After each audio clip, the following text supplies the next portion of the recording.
Da sind 1000 Stimmen, die voller Freude singen. Frieden auf Erden. 1000 Stimmen, die Freude kommen. Wenn es irgendetwas gibt, das ich absolut gerne erleben möchte an der allerersten Weihnachten, ist es das Konzert der Engel gesehen.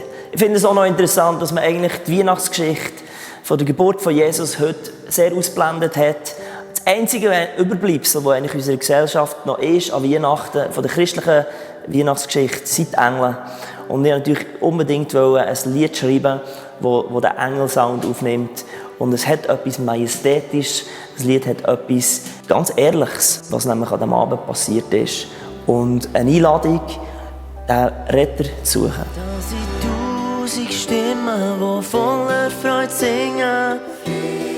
Frieden auf Erden. 1000 Stimmen, die Freude kommt bringen.